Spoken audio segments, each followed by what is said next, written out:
mechanical iceberg. Physics of possibilities. Quantum mechanics allows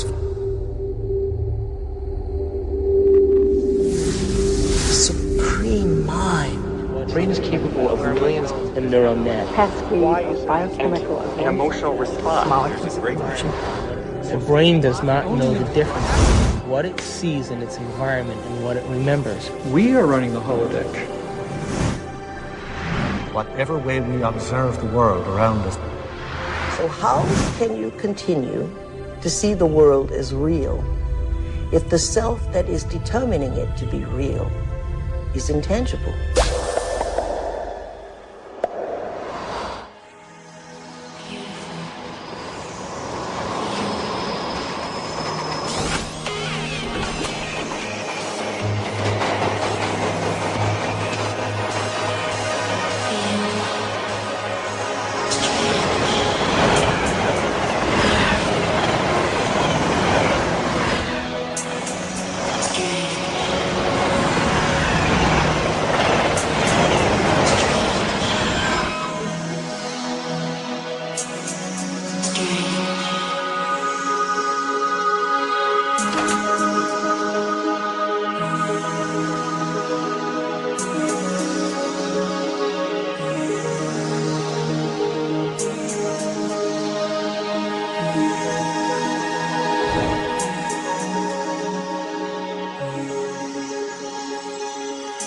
Are all realities existing simultaneously?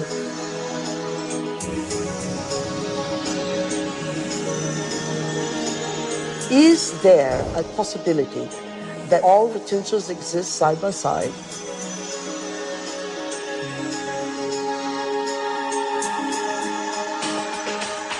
Have you ever seen yourself through the eyes of someone else that you have become?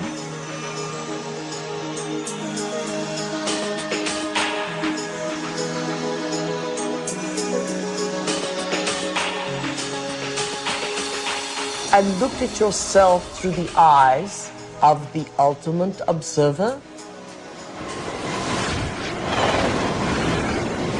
Who are we?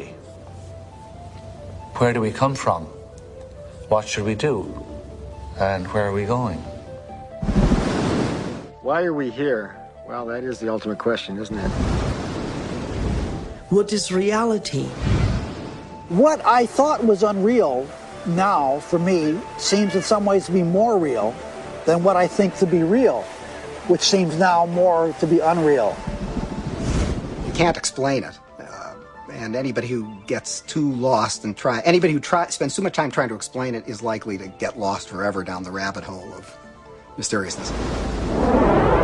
I think the more you look at quantum physics, the more mysterious and wondrous it becomes.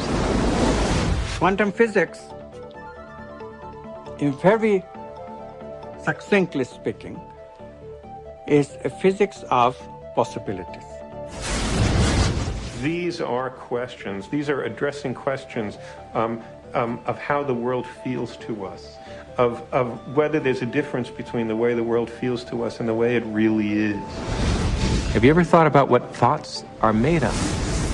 I think some of the things we're seeing with the children today is a sign that the culture is in the wrong paradigm and not appreciating the power of thought. Every age, every generation has its built-in assumptions that the world is flat, or that the world is round, etc. There are hundreds of hidden assumptions, things we take for granted that may or may not be true. Of course, in the vast majority of cases, historically, these things aren't true. So presumably, if history is any guide, much about what we take for granted about the world simply isn't true. But we're locked into these precepts without even knowing it oftentimes. That's a paradox. Modern materialism strips people of the need to feel responsible. And often enough, so does religion. But I think if you take quantum mechanics seriously enough, it puts the responsibility squarely in your lap, and it doesn't give answers that are clear-cut and comforting. It says, yes, the world is a very big place. It's very mysterious. Mechanism is not the answer, but I'm not going to tell you what the answer is, because you're old enough to decide for yourself. Is everyone a mystery? Is everyone an enigma? They most certainly are. Asking yourself these deeper questions opens up new ways of being in the world. It brings in a breath of fresh air. It makes life more joyful. The real trick to life is not to be in the know, but be in the mystery.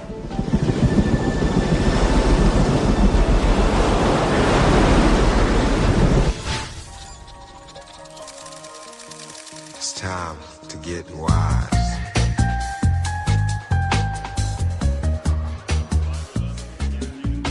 Why do we keep recreating the same reality? Why do we keep having the same relationships? Why do we keep getting the same jobs over and over again? In this infinite sea of potentials that exist around us, how come we keep recreating the same realities? Isn't it amazing that we have options and potentials that exist, but we're unaware of them? Is it possible that we're so conditioned to our daily lives, so conditioned to the way we create our lives, that we buy the idea that we have no control at all? We've been conditioned to believe that the external world is more real than the internal world. This new model of science says just the opposite. It says what's happening within us will create what's happening outside of us. There's a physical reality that is absolutely rock solid, and yet it only, if you want to put it this way, it only comes into existence when it bumps up against some other piece of physical reality.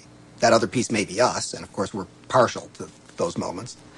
But it doesn't have to be either. It could be just some incidental rock comes flying along and interacts with this fuzzy mass of stuff, and sure enough, it provokes it into a particular state of existence. And there were philosophers in the past that said, look, if I kick a rock and I hurt my toe, that's real. I feel that, it feels real, it's vivid, and that means that it's reality. But it's still an experience, and it's still this person's perception of it being real. Scientific experiments have shown that if we take a person and hook their brains up to certain PET scans or computer technology and ask them to look at a certain object, and they watch certain areas of the brain light up, and then they've asked them to close their eyes and now imagine that same object. And when they imagine that same object, it produced the same areas of the brain to light up as if they were actually visually looking at it. So it caused scientists to back up and ask this question. So who sees then? Does the brain see? Or do the eyes see? And what is reality? Is reality what we're seeing with our brain? Or is reality what we're seeing with our eyes? And the truth is that the brain does not know the difference between what it sees in its environment and what it remembers, because the same specific neural nets are then firing. So then it asks the question, what is reality?